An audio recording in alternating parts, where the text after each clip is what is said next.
Go to Tracy Brown Live. Gals and guys, go to Tracy Brown Live. Go to Tracy Brown Live. Go to Tracy Brown Live. Gals and guys, go to Tracy Brown Live. Go to Tracy Brown Live. Go to Tracy Brown Live. Gals and guys, go to Tracy Brown Live.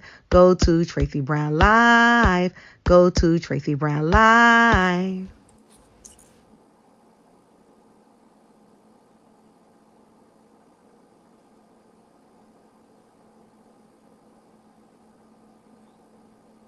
Good morning, good morning, good morning, everyone. How are you today?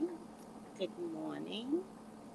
We are with talking about conversations with God. But before we dive into the book, it's the weekend, and how is everybody managing their weekends? How are you managing this weekend? Do you have to work? Are you with the kids?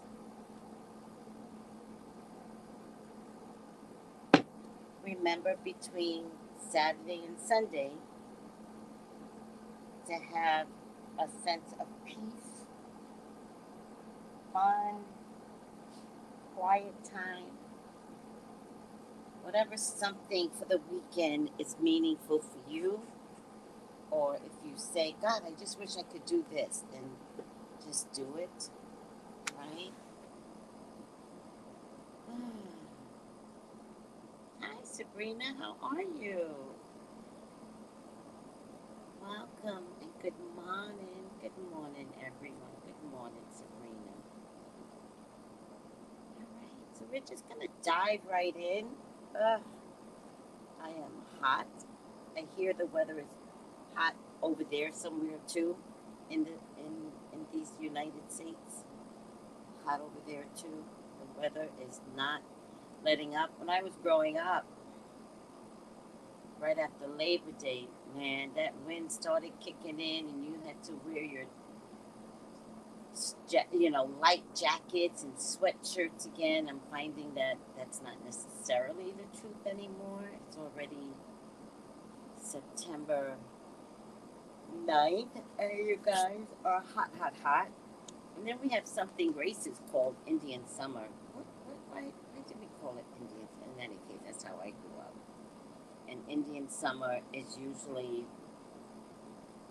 somewhere about the end of September. Volume is very low. That's been happening a lot lately. Why?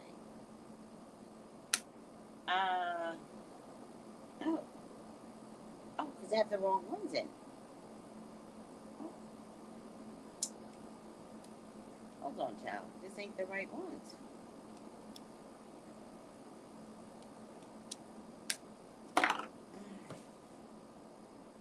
Let's, let's discontinue you.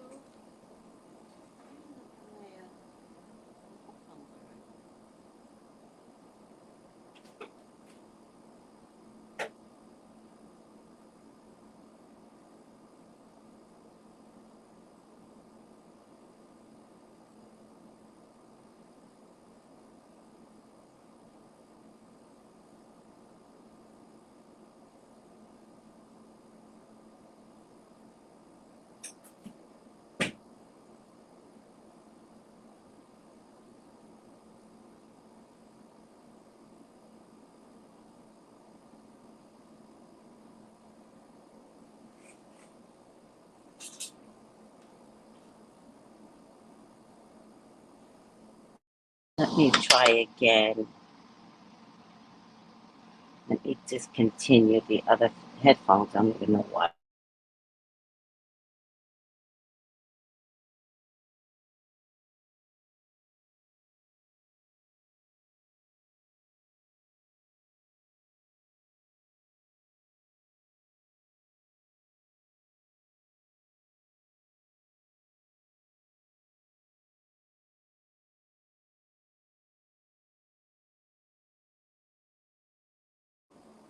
Good morning, Wanda. How are you? Let's just see.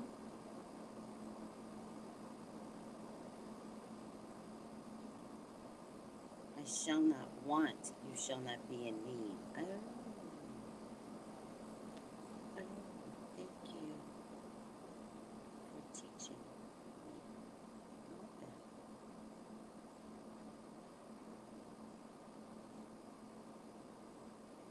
Hold on.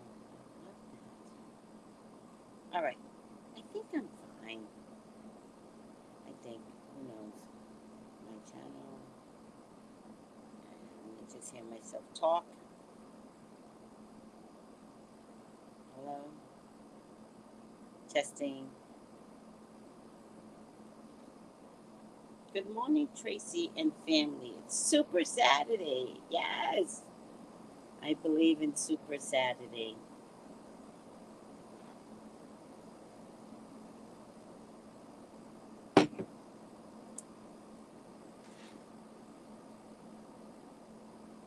Okay, let's get started with the book, Conversations with God, and let's see what God has to say to us today.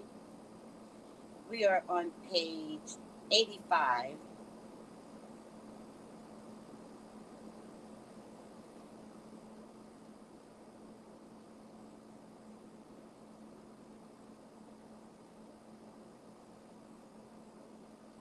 Okay, we're at 84 on the volume still low. On the low page, um, last paragraph, and it is this is all very profound on page 84.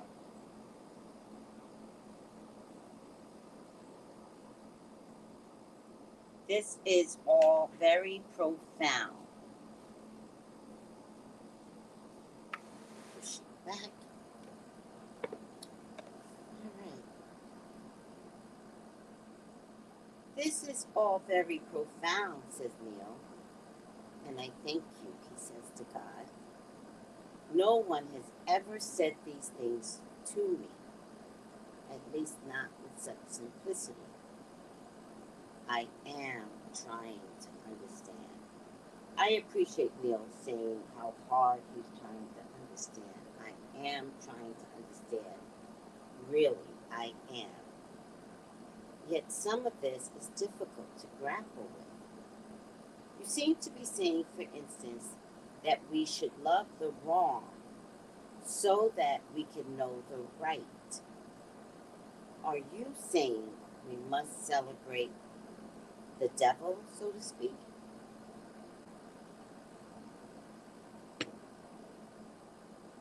And God says, how else do you heal him? Of course, a real devil does not exist. But I reply to you in the idiom you choose. Healing is a process of accepting all, then choosing your best. Right? I had a conversation with a young lady yesterday who's having problems with her mother. And at some point, the biggest gift that I could offer her up was accept your mother as is and then move 1,500 miles away from her. Don't try to ask the reason why, right? Because you're never going to get those answers, especially from the mother that you need the answers from.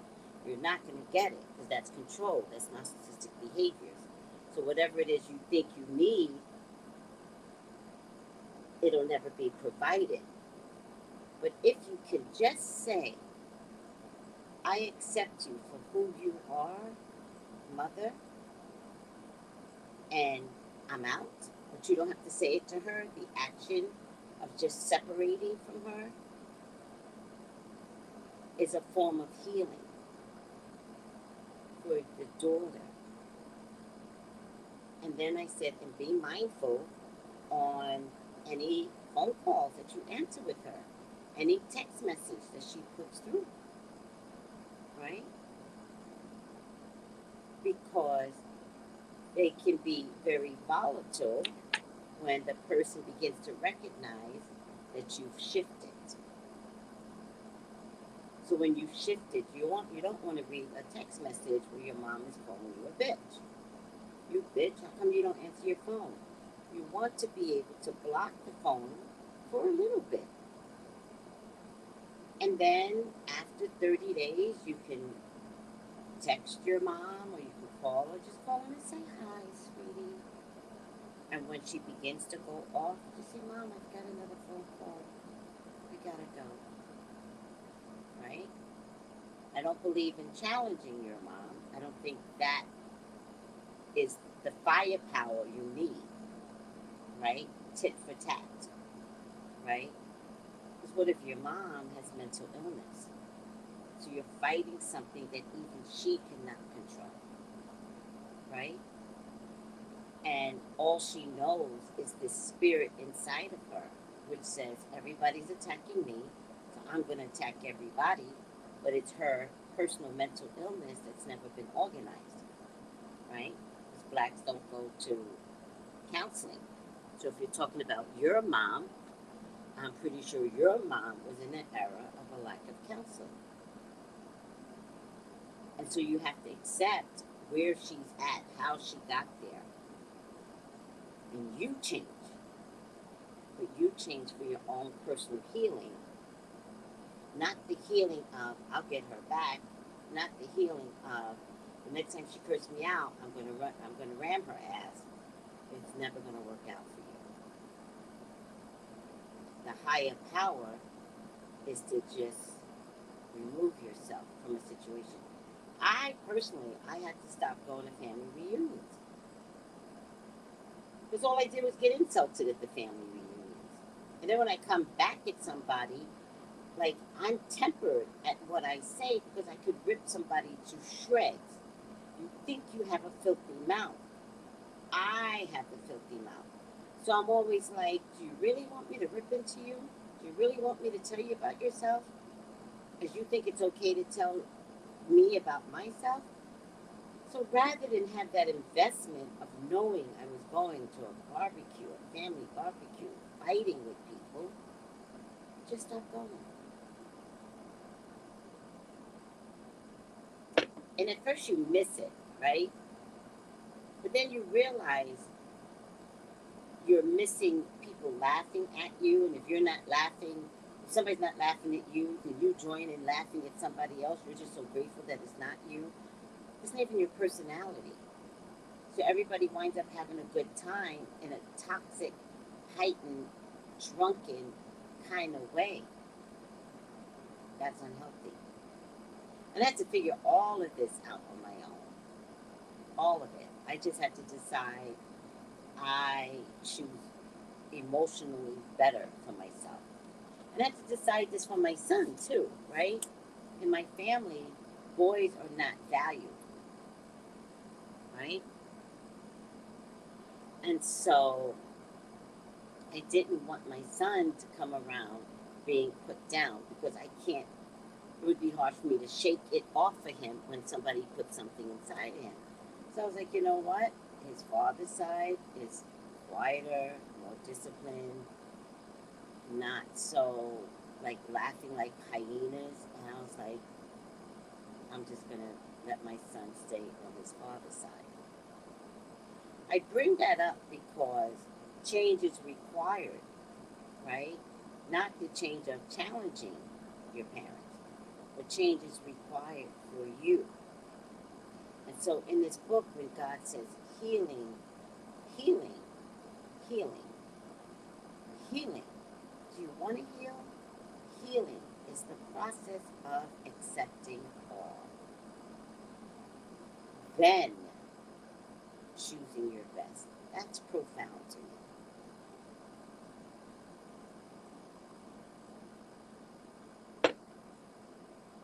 That's profound. Healing is the process of accepting you as is. Are you overweight? Accept it. Then choose better options for your weight. Right? If you had a broken leg, you would know what to do, right? If you had a broken leg, wouldn't you go get physical therapy? That would be a best option. You would accept the fact that your leg is broken.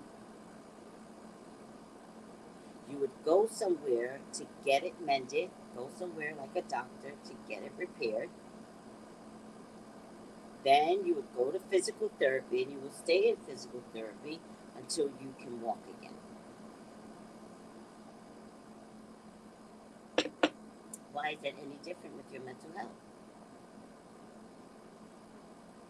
Therapy is a cure all, I promise you. I don't care what you went through, therapy is the cure all. Accepting that healing is something that you want to do,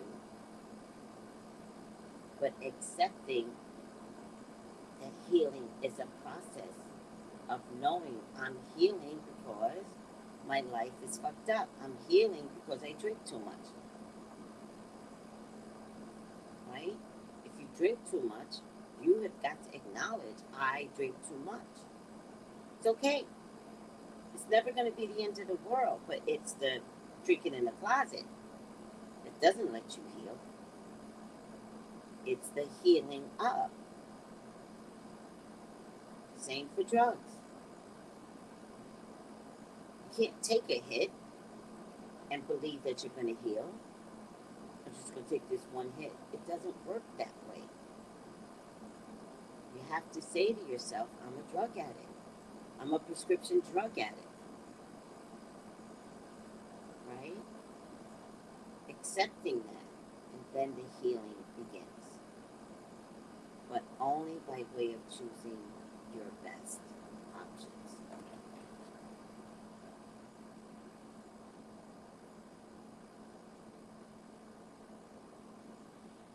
And then God says, do you understand that?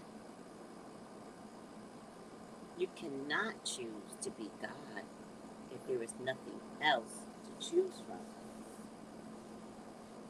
Oops, hold it. Who said anything about choosing to be God? And God goes, the highest feeling is perfect love, is it not?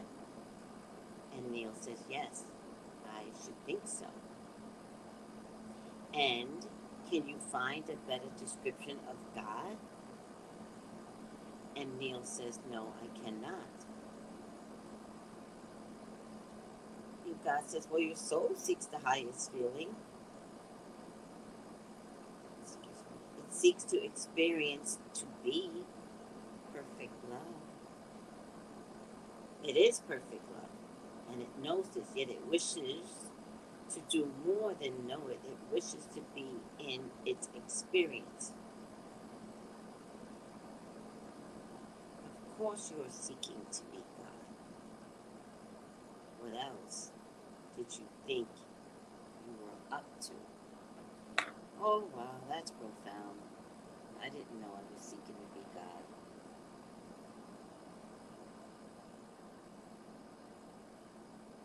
That's profound.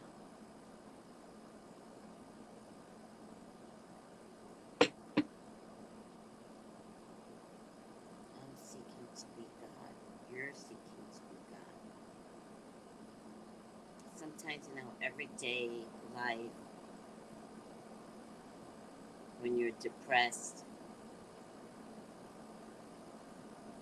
or going through things, you forget that you are in the likeness of God. That's interesting, huh? For your soul seeks the highest feeling. It seeks to experience to be perfect love. It is perfect love, and it knows this, yet it wishes to do more than know it. It wishes to be in its experience. Of course you are seeking to be God. What else did you think you were up to?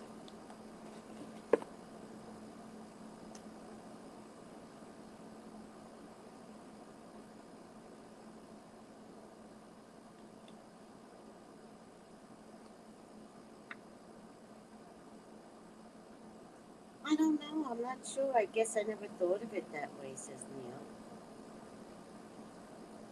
There just seems to be something vaguely blasphemous about this sentence. Isn't it interesting, God says, that you find nothing blasphemous about seeking to be like the devil, but seeking to be like God offends you?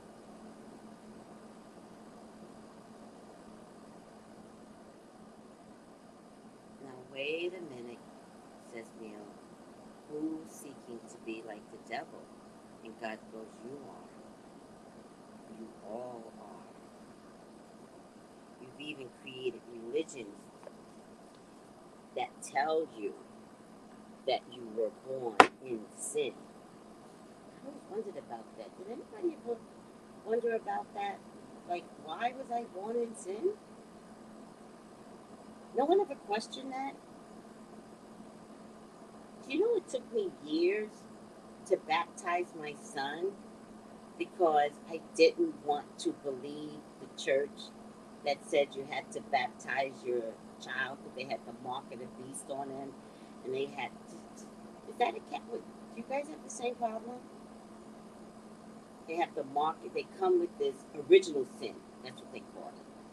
And a mark of the beast. You have to baptize your son, your child. I had a son to get off the mark of the beast, and I never understood that. Right? And all I knew was Catholicism. I didn't know other religions at the time, but I chose not to invest in a baptism for my son. I chose not to invest in the pretty garments that they make you buy. I love the baptism garments, by the way. I even think I got one um, to encourage baptism. I think my mother-in-law gave me a baptism garment, and that thing sat there in its original box. I never touched it. I don't know whatever happened to it, but it was sure enough pretty. A little dress, the tie, you know, keep the legs in. And I think, if I remember correctly, I think by the time I considered baptizing him, he had already his feet was too big for it. And then I was like, oh well, I really can't do it now. I don't have an outfit.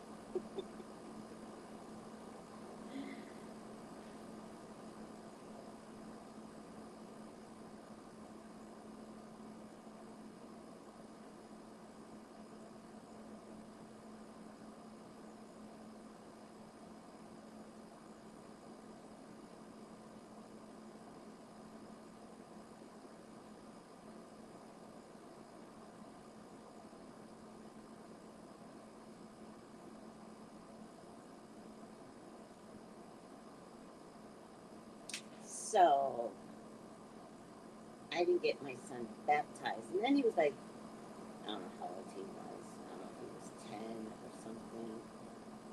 And then my dad, who's a real sinner, he wanted to get baptized. By this time, we had joined the Baptist church.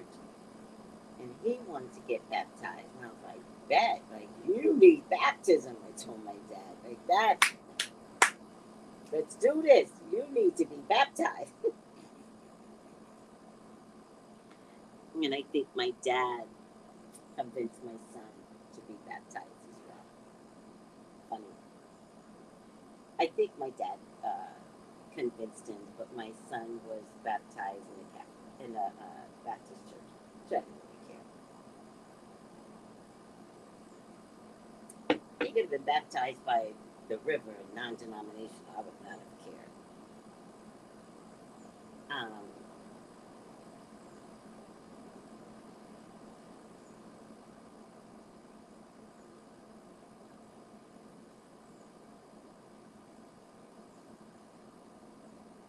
isn't it interesting? You find nothing blasphemous about seeking to be like the devil, but seeking to be like God offends you. Now, wait a minute, says Neil. Who is seeking to be like the devil? He goes, you are.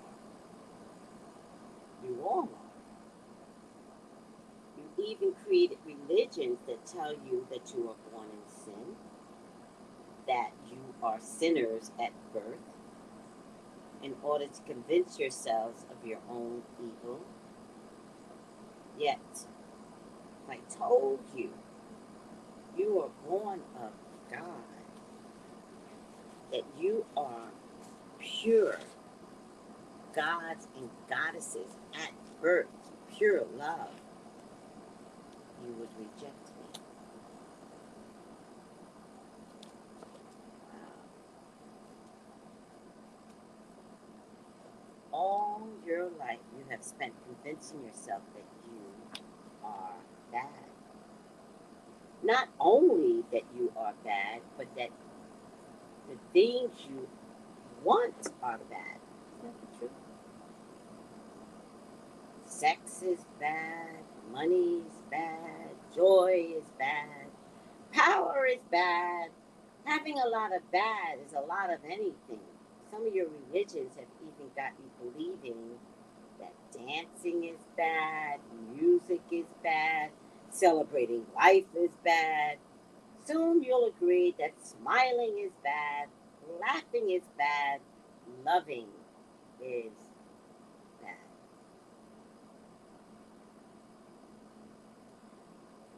No, no, no, my friend, you may not be very clear about many things, but about one thing you are clear. You are the most of what you desire are bad. Having made this judgment about yourself, you have decided that your job is to get better. It's okay, mind you. It's the same destination in any event. It's just that there's a faster way, a shorter route, a quicker path. Remember, we talked about this on Good Morning Tracy, and I said, wake up in the morning and tell yourself, I am pretty. I'm pretty. If you wake up every morning, don't even look in the mirror because you don't need to, and you begin to say to yourself, I am pretty, I am handsome, right? You don't even need to use extraordinary words like I'm gorgeous, I'm beautiful. You just have to say, I'm pretty. You will begin to look prettier than you do right now today.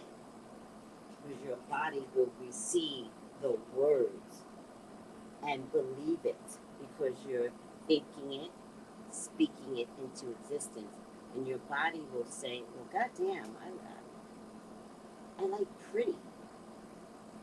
So I'm going to display pretty. Remember, we talked about Dr. Emoto's words on water? And if you say bad things to a water, encapsulate it in a mason jar, the water will turn all kinds of colors of gray and black. That same water from the same place. Oh my God, hold on a second. That if you say nice things to,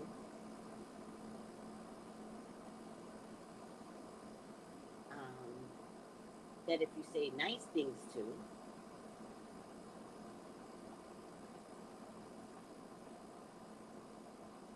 stay clear because water is a living organism. And if you treat a living organism bad, a living organism begins to believe it.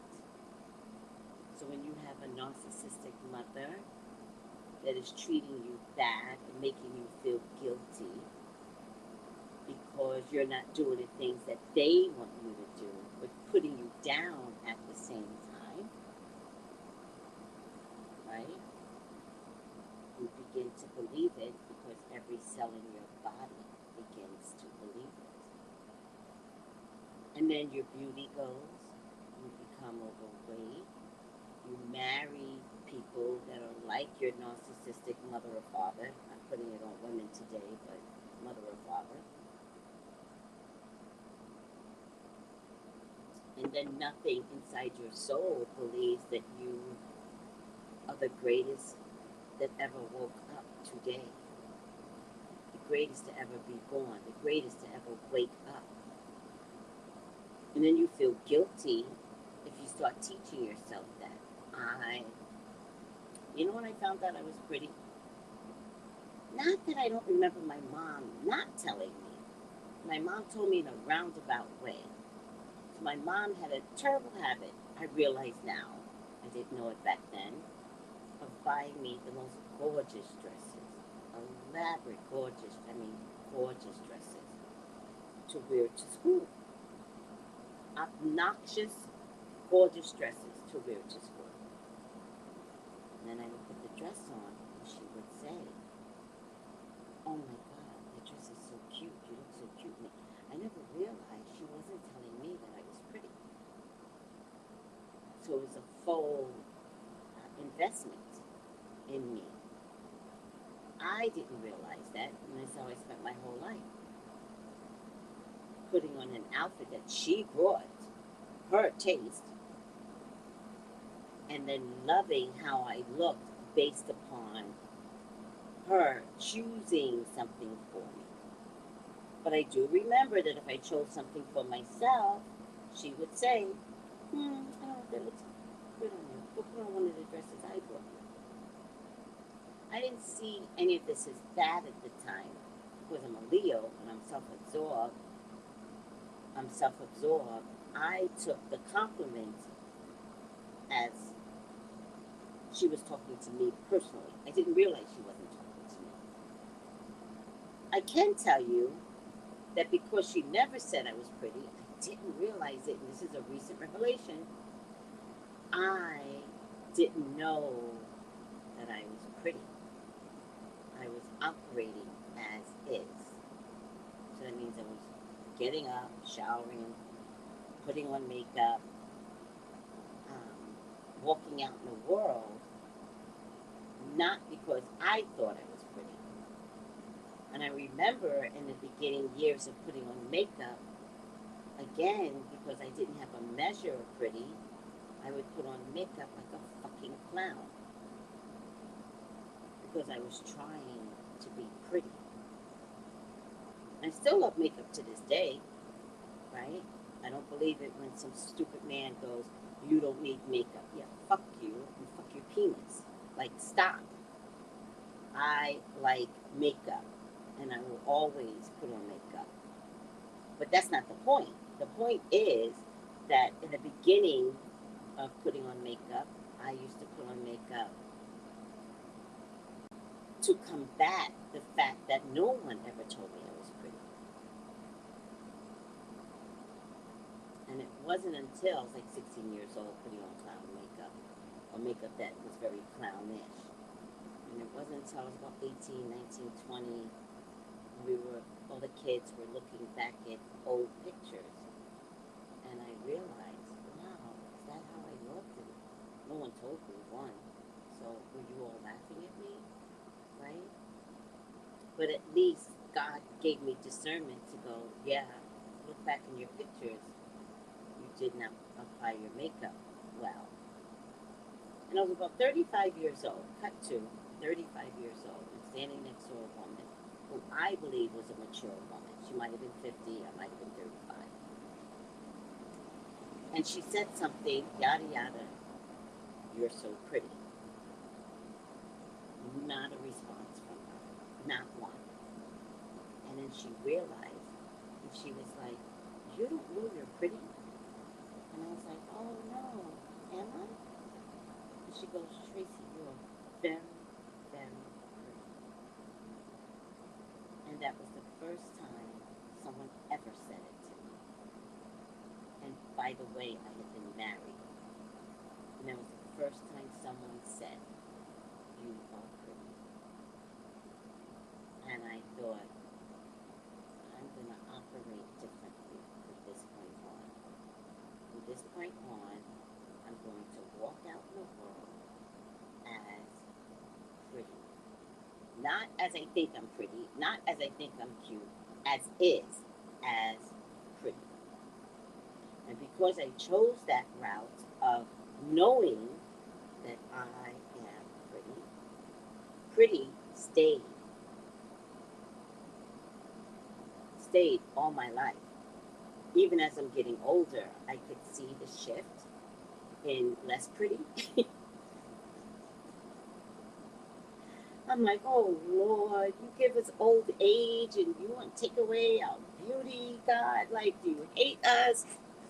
So I do see the shift of less pretty, but then I have had to decide to say, I am pretty when I'm overweight.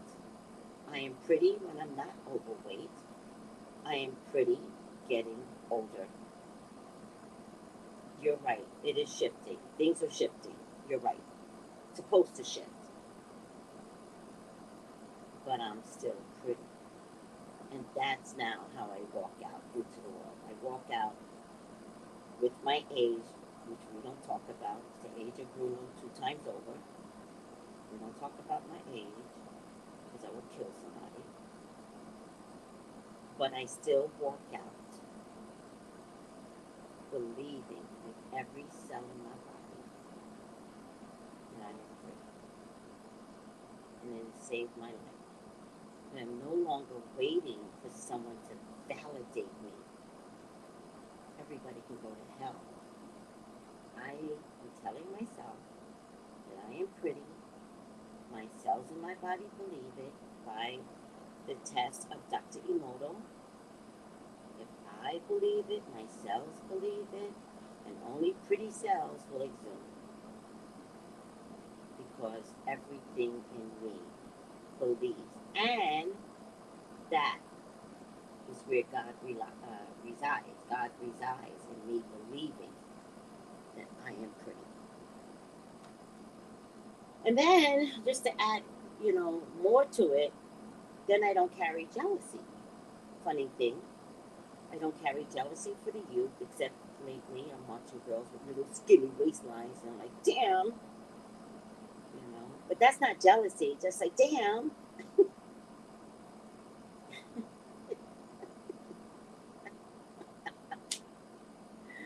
But a pretty girl can walk up into my sphere, and I'm gonna tell that girl she's pretty because no one said it to me.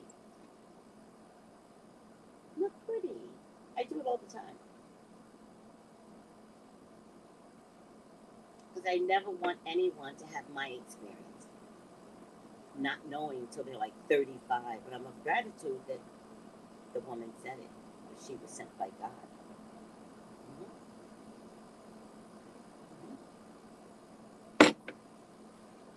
All right, how did we get there? How did we get there? How come you all are saying the volume is very low? Because when I tune into YouTube, let me just see something. When I tune into YouTube,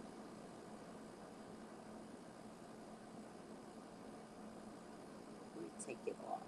Let me take this. Take it off and go back.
Let me guys let me know if this is better.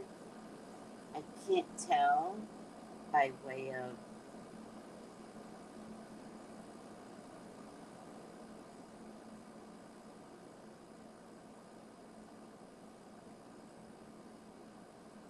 That's better. Thank you, sweet Karma. I'm so sorry. Of course, I don't want you guys to miss a word.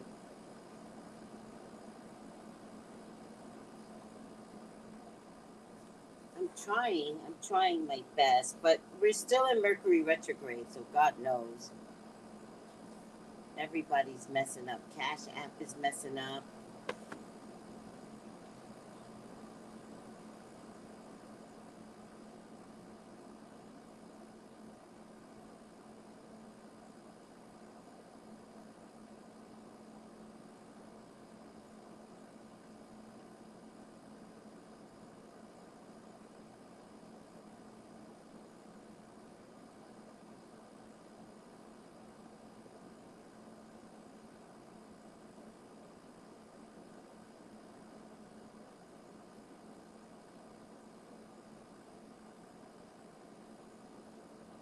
Hold on, guys.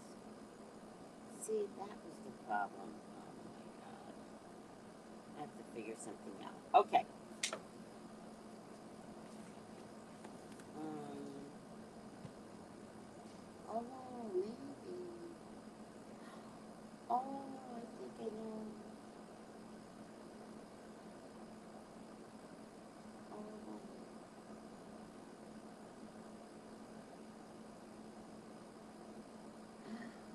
oh, I think I solved my own problem. All right, we'll figure it out. All right, so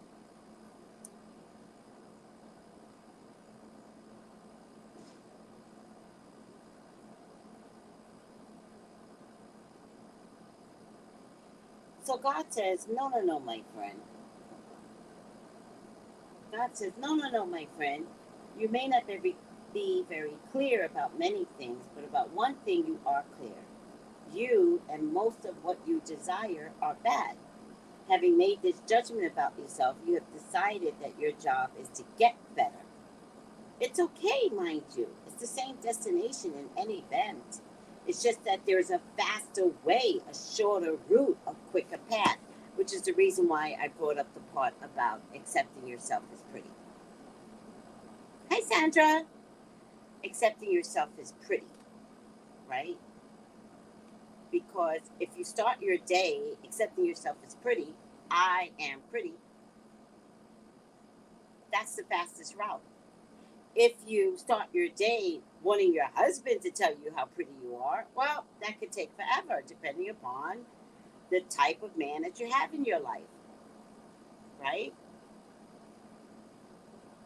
The one thing I didn't realize, I taught my son, but my son will always say, Ma, you look so pretty. Ma, I like your hair. Ma, I like your dress. Because I put that in him, right? As a kid, I was like, "You're cute. Love that outfit. Go get him, boy. Go get him." And then he took the words that I put inside of him and pushed it back out, right? Because it's all he knew. And so, even though I have problems with my son today, I still raised a kid that says to me, "I like your hair. I like that scarf. You know what I mean? Like, I like your outfit, Mom. You look pretty, right?" And so I say that to say because we have to teach our kids. Don't want your kids walking around thinking that they ain't cute. Your kids are cute. Somebody better tell them because if you don't tell them, somebody else will, and you don't know who's telling them. So you better tell your children that they are cute. So that way, when somebody else says it, they go, "Oh, I know." When I got to the Caribbean, they were shocked out here, and guys would tell me, "You're, the part that I hate the most is like you're good. You look good for your age. Like fuck you." But that's my anger issues, right? And guys will say you look pretty, and I will say to them, you know, makes guys so mad. It makes them so mad out here. I'm sorry. I really do know. I'm sorry. I didn't know. I no. I usually go. I know. Thank you. But the I know comes first. You're not teaching me anything. I woke up this morning pretty. I know. Thank you. They don't even hear the thank you. They hear the I know and they go, you know, you know. And I was like, oh yeah, I do know. I've always known. I know I'm pretty. Then the evil voice comes out, right? Like, I know I'm pretty. Then they stop talking to me. It's funny how that voice can really turn people off. You gotta stop using that voice.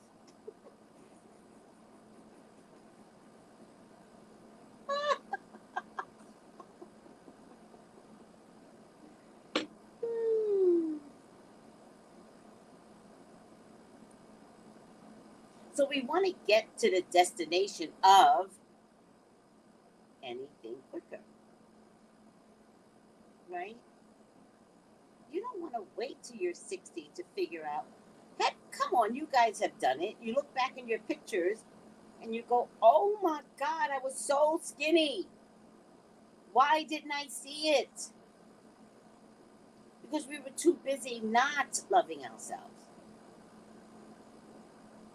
It's unacceptable. It's unacceptable behavior. You know, to not love yourself, to not say how pretty you are. No, no, no mas. No mas. So, what are we going to start doing, ladies, gentlemen? I am handsome. I'm handsome. I really am. I am pretty. Don't even look in the mirror. You don't need to look in the mirror. You just need to say it as you're waking up in the morning. You just need to say it. Say it out loud. I am pretty. Wouldn't you say it to a 6-month-old baby? Wouldn't you normally say it to a 6-month-old baby? And then what happens when the baby starts showing its personality? What words come out of people's mouth? Oh, you just a sassy little thing. And it's like, oh my God. No, she's not sassy. She's developing a personality. You think you cute. It's like, no, it's a 2-year-old. She's supposed to be cute. You know a 2-year-old that isn't cute? You know what I mean? We start putting our children down almost immediately. Almost immediately. Not even recognizing that that is a generational curse. Not allowing ourselves to be pretty and look pretty, especially in a slave mentality, right? Because if you're pretty, what's going to happen? The master is going to want you. We're not in the slave days anymore. Start telling your children that they are the greatest things this side of the universe. They are great. They are gorgeous. They are pretty. They have the cutest eyes. I love your chocolate eyes. All right, I'm over it. Which is, I don't know who's saying that, acceptance of who and what you are right now and demonstration of that. Ebony goes, that's so true. I was raised in a house where if you thought you looked pretty, they judged you as if you thought you were better than them. So now at 39, oh, you're just 39? That's when I learned to be pretty, Ebony. I learned it like 35, 36, 37. I'm telling myself, I am pretty. You are pretty. I feel pretty. Good for you. That's when I learned my lesson. Yeah, and then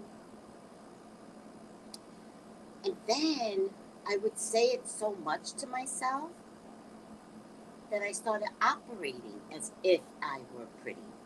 I started walking down the street like a badass. Yes, I did. Yes, I did. The sidewalk was my runway. Oh yes, no matter what I put on, I look cute. I don't care if I had on shorts and sneakers or high heels and pants.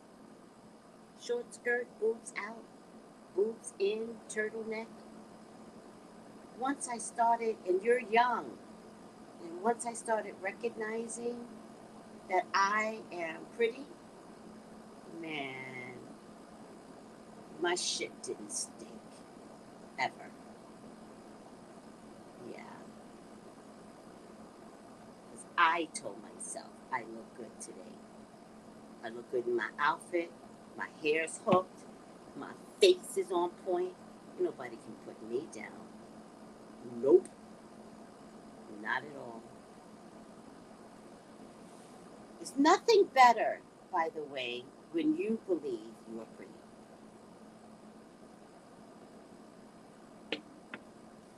Wait till you get there. There is nothing better than believing you are pretty. And that doesn't mean doing your hair. That doesn't mean putting on a nice outfit. It means you believe from jump that if I put on these pair of pants, I'm going to look good. When I walk out of my house, I'm going to look good. When I'm frumpy in my house clothes and in a bonnet, I'm still pretty. Yes. You ever have your children tell you you're pretty? Mommy, you're so pretty. I'm like, oh my God, thank you. You think they don't know it? Because they are the closest coming from God? Yeah, they're trying to teach you something. Right? Grandma, you're so pretty. I am, aren't I, Ezra? Look at you. You're saying the same thing I say to myself. And then I go, you're prettier. You got the prettiest, biggest eyes. Nobody has eyes like you, Ezra. You're so pretty. Or Nova. Nova is a dog. Oh my God. Oh my God. That little girl is a gem. Hope to get to see her one day soon. Just reminiscing. All right.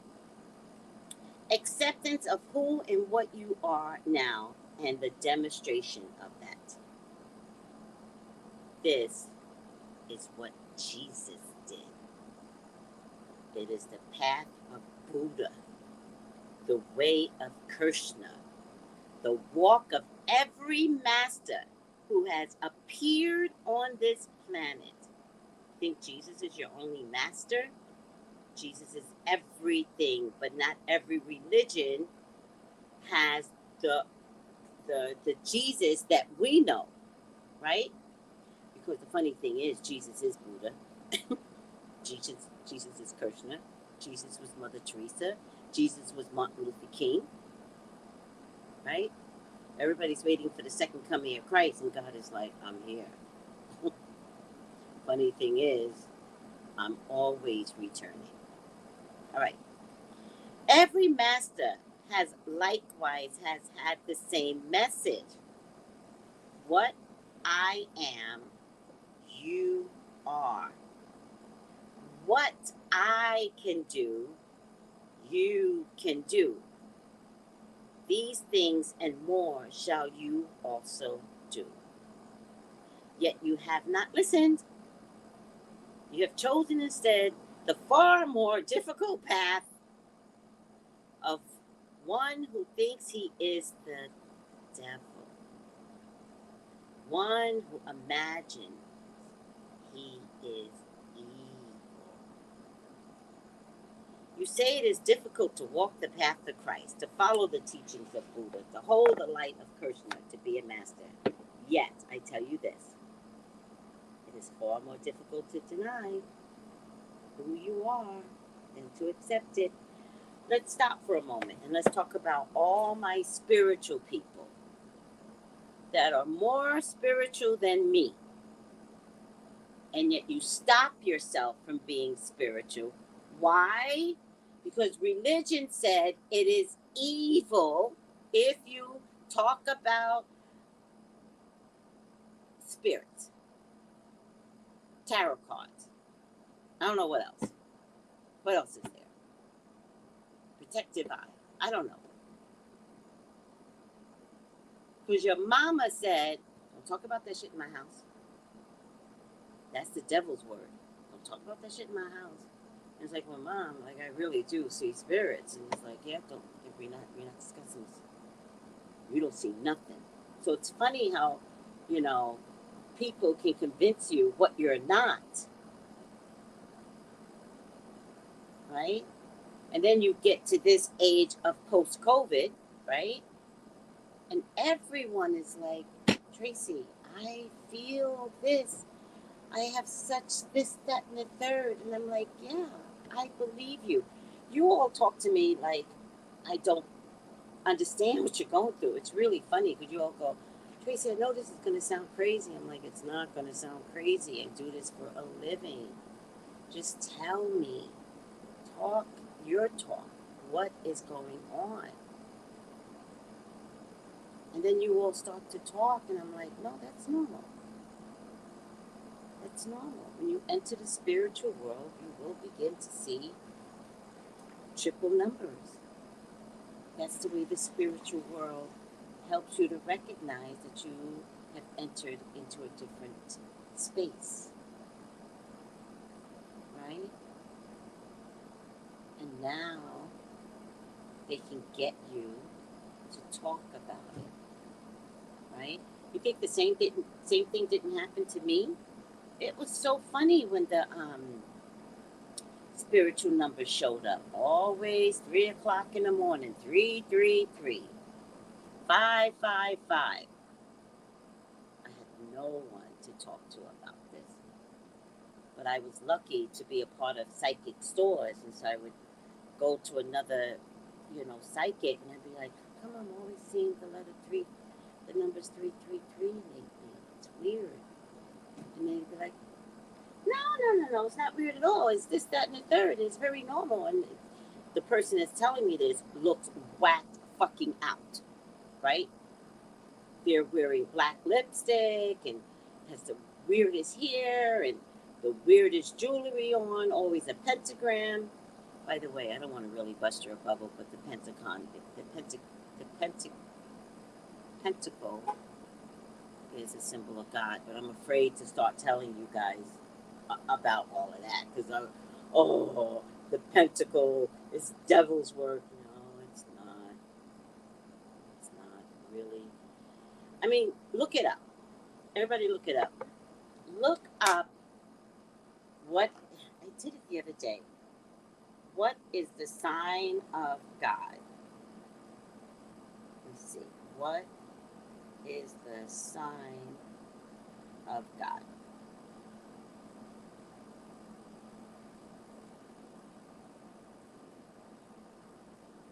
Now remember, I didn't say Jesus. I said God. Because they're going to show you crosses at first. Not what I'm looking for. The cross, the way the Catholic Church, Romans have placed it, is the cross. But the sign of God, I found it the other day. I saved it. Oh, what a pretty cross. Let me do it another way. What sigil is God?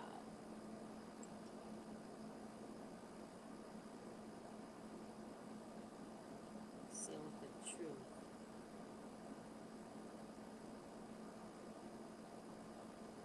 Mm-mm-mm. Oh, here it is. Oh, this is the seal of God. Um, Look up what sigil is God. And when you look up what sigil is God, you will see a pentacle in the middle. This is also the ring of God. Anybody didn't know this? This is where religion has confused you and led you not to believe in certain things to take you away from the symbols of God. Look up the what sigil is God. Let's see. What sigil is God? Oh, that's pretty. I love this. I love this.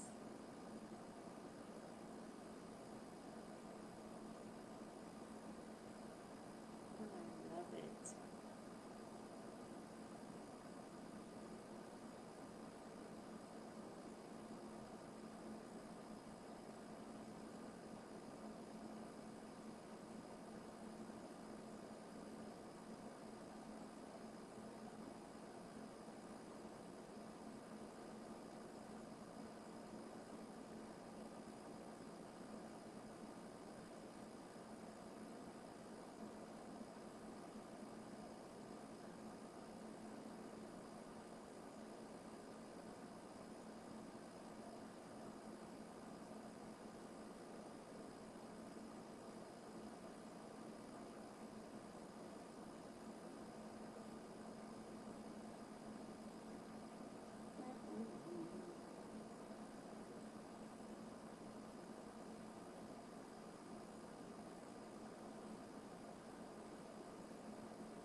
Hold on, guys.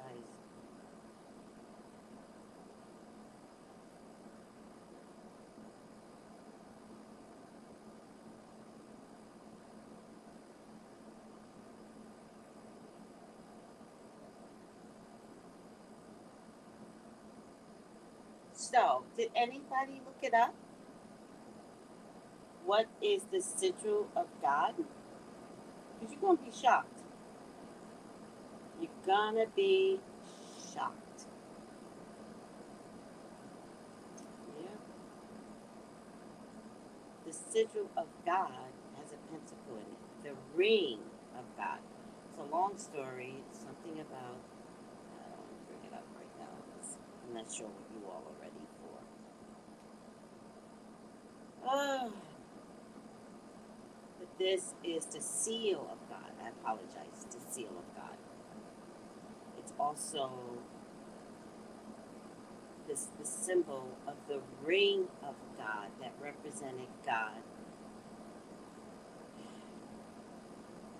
during the beginning parts of the Bible.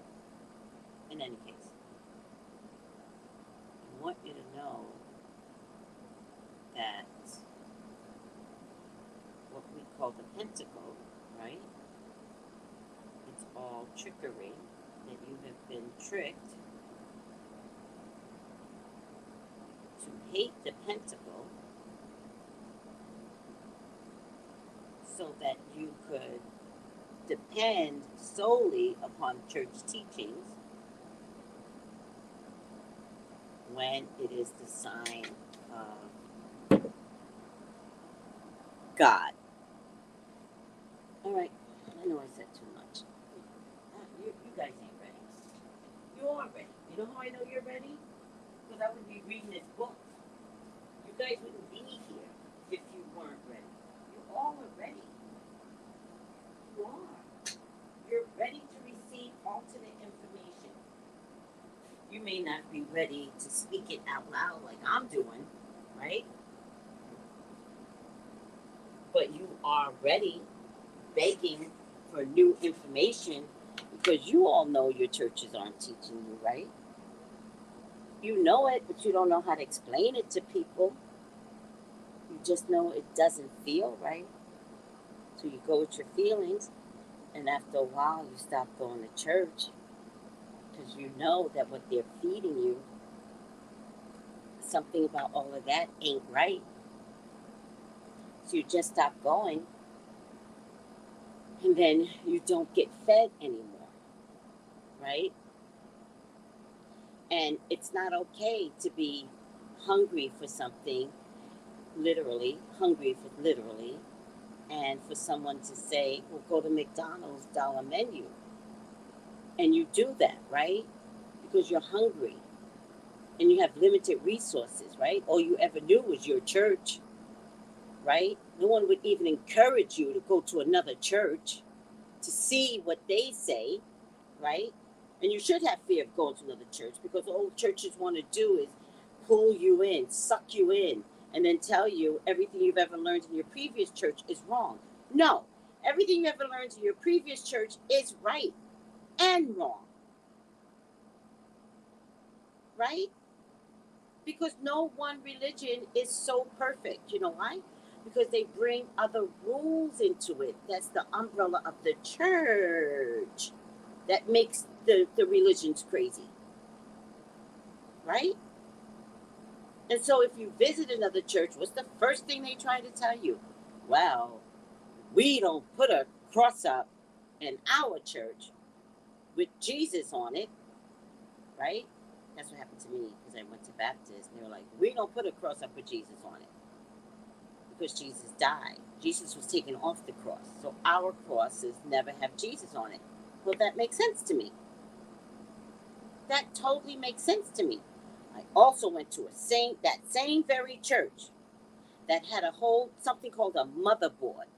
And all these prominent mothers in the neighborhood would dress up in their all whites and their white hats, and they would sit in a certain section belonging just to the motherboard and revering the mothers of the community. And that same fucking church told me out loud in a congregation that Mother Mary, Jesus' mother, was just a carrier, a concubine. Same church. And I had to leave. Same church that had this whole motherboard, revering the community of mothers throughout the years. Everybody was like 90 years old. And then in one breath insulted every woman in that church. I'm sorry, people. Mother Mary is to be revered. It is without her body, her soul, the every essence that God produced inside of her to carry the very core of his being. He had to find someone who believed in herself. It wasn't the fact that she was a virgin. It was the fact that she believed in herself. She was pure from the thoughts. She didn't put anybody down. She was comfortable with life. She wasn't about to, treat people badly. He chose someone whose essence and core was the very thing he needed his child to come through. And how does that church disrespect Mother Mary? Disgusting. The church in Staten Island, disgusting. I'm a woman. You don't get to put down Mother Mary. I bared a child. And whether you bear a child or not, you don't get to put down woman, past or present. I was done. I left. I didn't say what my conflict was, but I left. Cut to the Catholic Church, those crazy asses. They revere Mother Mary more than Jesus. I mean, it's all crazy what goes on. I'm all about revering Mother Mary, but they have taken it to the umpteenth level. Oh, man. It's just crazy. So what I say to you is, how do you know what's out there for you if you only know one system? And every single religion has gotten it right and has gotten it wrong simultaneously. All right. Why did I go off on a tangent there? What's everybody saying? 333-555, all spirited. Yes, I know God usually speaks to you when by yourself. No, don't put rules on God. God speaks to you all the time. You don't listen to you by yourself, right? Come on, if you're driving in a car and you've got kids in the back seat and your kid says something profound, don't you look at that child and go, wait, what did you say? That's God.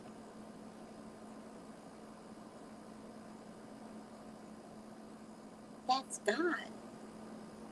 When God talks through a child.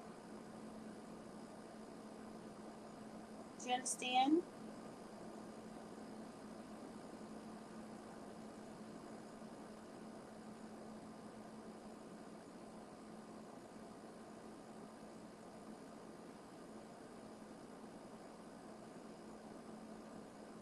Yes, Lisa, the sign of God is the pentagram with the circles, but I grew up in a Catholic church and the pentagram is not a symbol that we would use. They would say it was an evil symbol. Although I have to tell you, when I was a kid, I'd be like 3, 4, 5, and I get bored in school very easily. And I swear to God, every single one of my books, I would draw the pentagram all over it. And years later, I discovered that it was an evil symbol. And then years later, I discovered It's not an evil symbol at all, period. They're always putting it under witchcraft or magic, but it's the symbol of God. Seriously. Much in the same that Jesus has the sign of the cross. Interesting, huh? Interesting.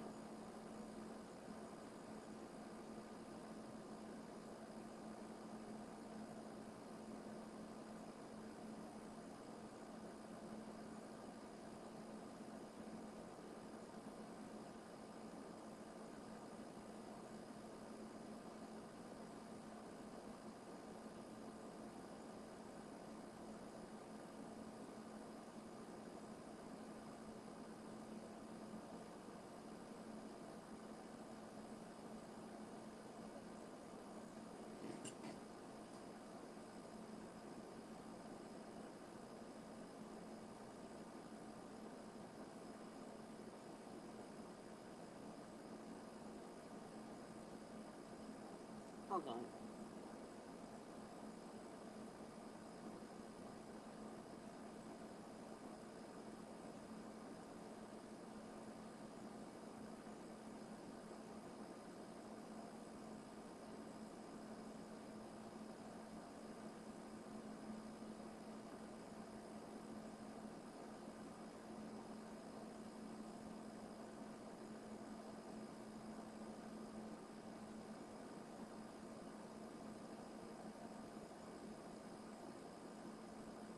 All right.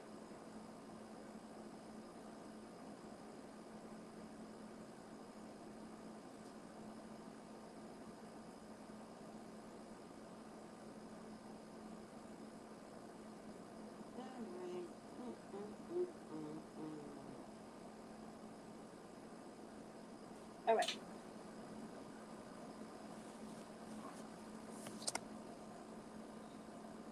So, should I show you guys the symbol of God?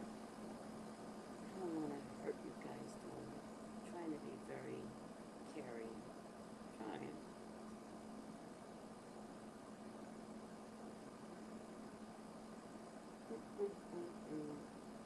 Where is it? Oh,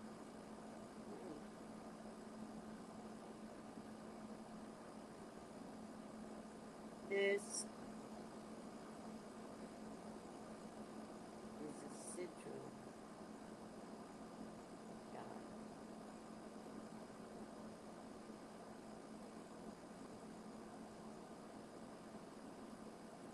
Oh, I won't be able to transfer. God damn it. We'll save it for next time. My devices don't talk to each other anymore. So I think I have to do something. Oh my goodness.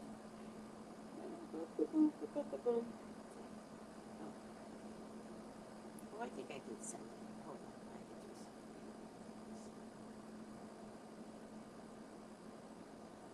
Nope. Okay. I can send it to myself.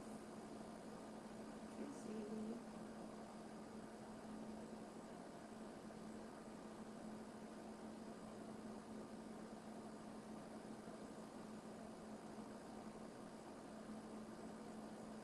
Hold on, guys. Tracy. Now, this is a convoluted symbol. We're not going to go into it because it's just a lot for all of us, even me. It's a lot. I'm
The mic keeps.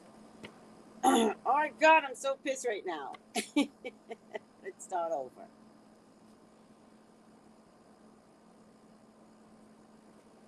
Neil says, who's seeking to be like the devil? God says you are. You all are. We even created religions that tell you that you were born in sin, that you were sinners at birth, in order to convince yourselves of your own evil. Yet, if I told you you are born of God,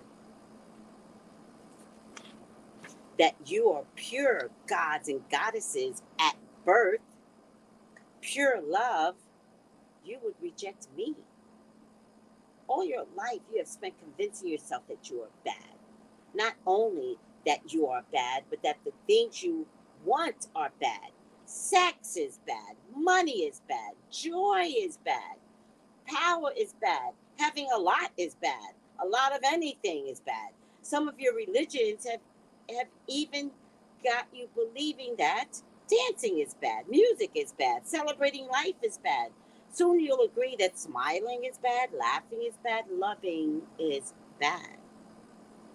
Some of the men that we choose teach us that loving them too much is bad. No, no, no, my friend. You may not be clear about many things, but about one thing you are clear. You and most of what you desire are bad. Having made this judgment about yourself, you've decided that your job is to get better. It's okay, mind you. Same destination, any event. It's just that there's a faster way, a shorter route, a quicker path, which is acceptance. Acceptance of who and what you are right now and demonstrating that. I'm pretty. This is what Jesus did. It's the path of Buddha, the way of Krishna, the walk of every master who has appeared on the planet. And every master has likewise had the same messaging. What I am, you are. What I can do, you can do. These things and more shall you also do. Yet you have not listened. You have chosen instead the far more difficult path of one who thinks he is the devil, one who imagines he is evil. You say it's difficult to walk the path of Christ, to follow the teachings of Buddha, to hold the light of Krishna, to be a master. Yet I tell you this, it is far more difficult to deny who you are than to accept it. You are goodness. You are mercy. You are compassionate. You are understanding. You, I'm talking to you. You are peace. You are joy. You are light. I'm talking to you. You are forgiveness.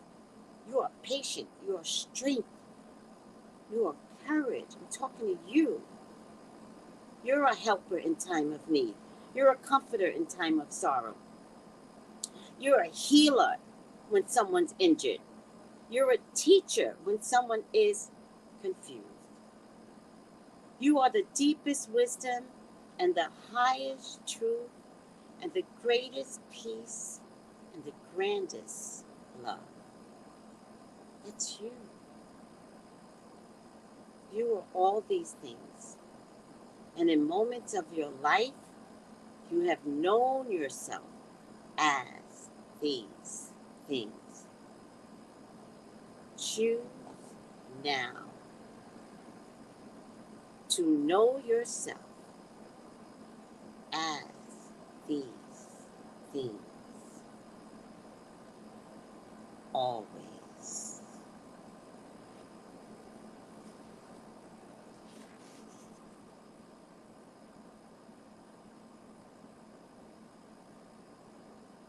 All right, I'm going to stop there. I'm not continuing on.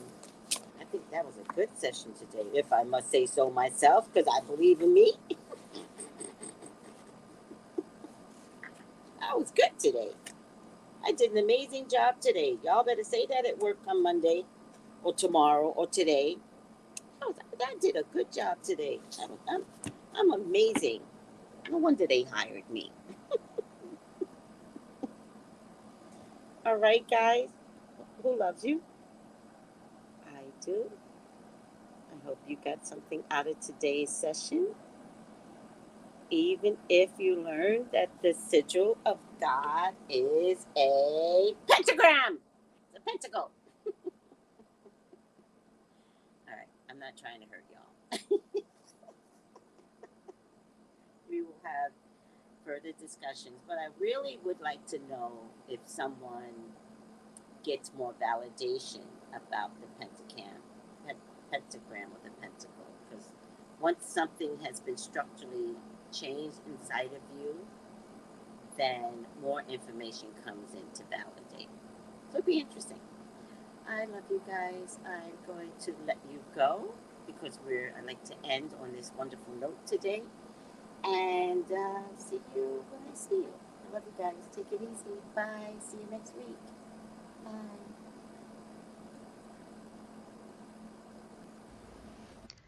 Gals and guys, go to Tracy Brown Live.